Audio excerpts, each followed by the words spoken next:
Kaugnay sa mga naging pahayag sa House Justice Committee ni Ramil Madriaga laban kay Vice President Sara Duterte, kausapin na natin ang abogado ni Madriaga, si Attorney Raymond Palad.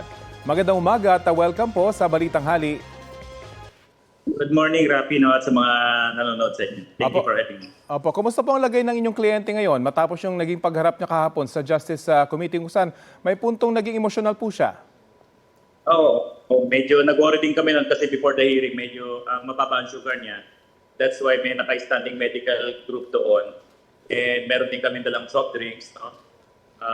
In case na bumaba yung sugar niya. Hindi pa nga rin siya nag-breakfast that time. At mahaba po yung naging pagdinig at hindi rin siya nakapag-lunch. So ngayon po, kumusta? Meron mo ba siyang medical condition? Hindi pa ho kami nagkakausap mula nung magkaiwalay kami kahapon na past 3 a.m. Hindi pa ako nakakabalik sa jail as of today. Ano pong tugon ng inyong kampo dito sa mga sinasabi ngayon ng abogado ni Vice President Sara Duterte na spectacle lamang daw at hindi naman talaga magkakilala itong si Madriaga at ang bise? Ang problema kasi kay Panyero, no, kay Attorney Panelo, nagsasalita siya for the BP. Hindi natin malaman yung personality niya, whether nagsasalita siya as counsel sa perjury sa tabi, or OBP spokesperson na ba siya, or part siya ng defense team. So, in case na sumablay yung kanyang mga interview, yung mga admission niya, yung defense panel can say hindi naman connected si Attorney Panelo sa defense, so i-disregard mo yung sinasabi niya. The way I see it, siyang nagiging ataktog ngayon ni BP Sara against Madriaga, na equivalent ni Attorney Harry Roque noon, naging ataktog naman ni PRRD. So kung mapupuna mo yung mga moves nila lately, sinisira nila lagi yung credibility ng tao, kidnapper, bar planker. Hindi yun ang issue. Ang issue dyan, humarap kayo sa Congress at sabihin niyo yung position niyo. So nangyayari ad hominem attack, tinitira yung personality ng witness, tapos nariyan sabihin bar planker yan, hindi pwedeng paniwalaan, may pending case yan. Sagutin mo yung issue ng confidential funds. Ang nangyayari, yung sagot ni BP Sara, dinadaan nila Attorney Panelo sa press con, sa interview. When in fact, ang proper venue, kung gusto nilang maglabas ng ebidensya nila, is pupunta sila sa house. At dapat ang magsalita, si BP Sara, hindi yung lawyer niya. Kung mapupuna mo, Rapi, kahapon, hindi ako nagsalita doon kasi nga, hinayaan kong mag-narrate, subject sa clarificatory question, si Mr. Madriaga. At ni BP Sara, nagtatago sa mga lawyers niya lagi. Inamin po ng inyong kliyente yung tungkol sa pagiging dami niya at pag-deliver ng pera sa Malacanang o ilang individual noong panahon ni dating Pangulong Rodrigo Duterte. Handa po ba siyang harapin ng kaso sakaling may magsampa sa kanya laban dito? Oo. Sabi nga niya, yung mga bank accounts na yun nabuksan nang wala siyang kinalaman at kung gaano man kalaki ang perang pumasok diyan at sino yung mga depositor, sabi niya, i-waive natin yung secrecy para makita natin kung ilang daang milyon ang pumasok diyan. Kasi, ang sabi niya, hindi siya nag-open ng mga bank account na yan. Sinabihan na lang siya na meron na siyang bank account na yan.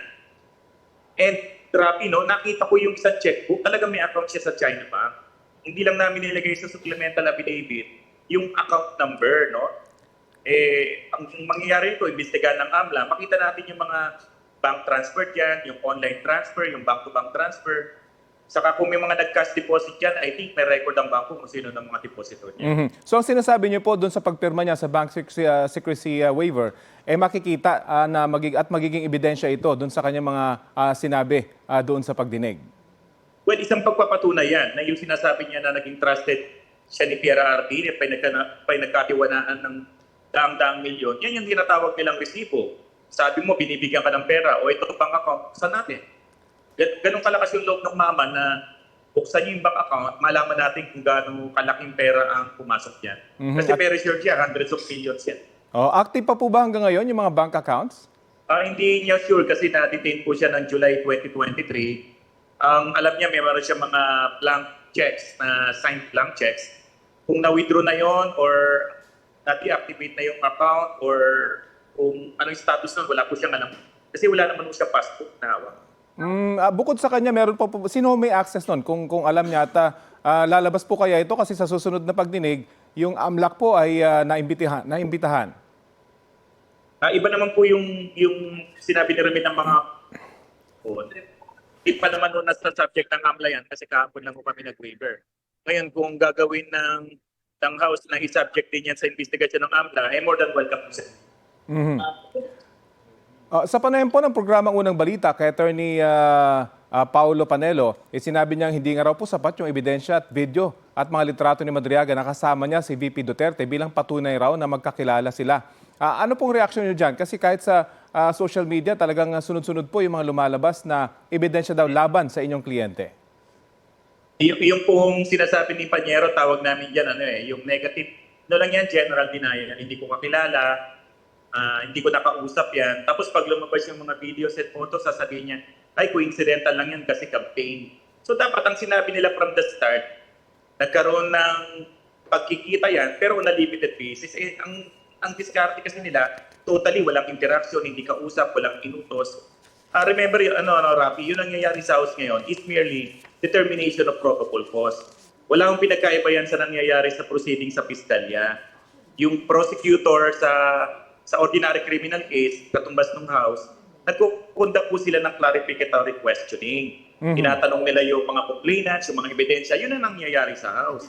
Ang ginagawa ho ng defense, instead na magpaliwanag or mag-submit yung sarili niya sa clarificatory, ang ginagawa nila, yung defense nila, sinasabi nila sa press con, sa social media. Kung ikaw ang idinimanda ko, Rapi, ng istapa at sasabihin mo walang ebidensya yan, ang gawin mo, mag-submit ka ng counter affidavit, appear ka sa piskal, hayaan mo si piskal na magtanong sa'yo ng mga ibang bagay. Hindi yung nasa alabas ka ng Hall of Justice, tapos nag-rally ka, nagpe-press con ka. That's not the way, that's not the procedure ng mga PI natin na sa piskalya, which is similar dun sa nangyayari sa House. Yung isinawal po ni Madriaga na pag-disperse noon sa 125 million pesos na confidential funds within 24 hours, sabi po kasi ng kampo ng BC, kasinungalingan din ito. May ebidensya ho ba si Madriaga para patunayan ito? Meron ho kaming living witnesses na magpapatunay ng pick-up and delivery ng pera na yan.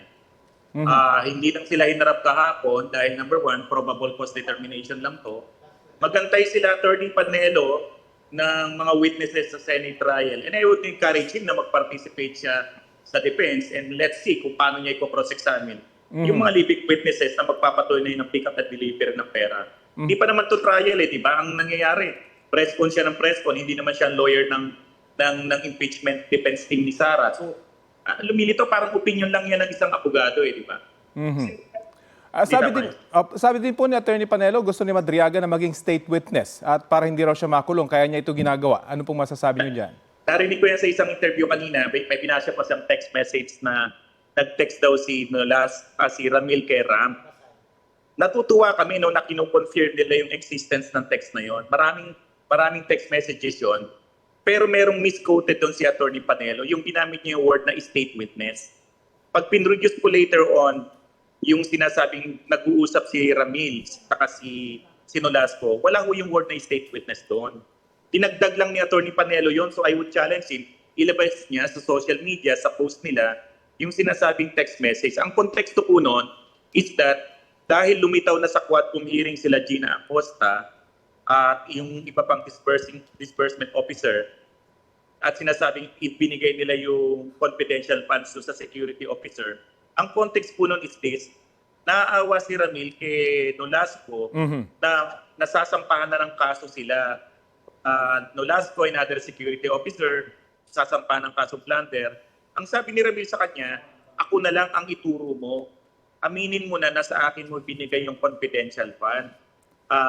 Handa kong harapin yung problema kasi kakasuhan naman nila ako. Kaya kong ilusot yung sarili ko. Okay. Ikaw, bata ka pa, pwede ka pang maging general. Ano to message to ng isang Ramil Madriaga to sa isang colonel na napalapit sa kanya na may future ka pa, pwede ka pang maging general. Ipasa mo na lang sa akin yung blame. So, totally misquoted, hindi misquoted, intentionally, dinagdag ni Atty. Panelo yung state witness. Ipalabas natin sa kanya yung text na may state witness. Diba? Okay. Hindi ganyan na proper lawyering na misquote tayo. Mukhang marami pa talaga tayong aabangan sa mga susunod na pagdinig. Maraming salamat po sa oras na binagi niyo sa amin. Thank you po. Thank you. Yan po si Attorney Raymond Palad, abogado ni Ramil Madriaga. Susubukan po namin hingin ng reaksyon si Attorney Paulo Panelo kaugnay sa mga pahayag ni Attorney Palad.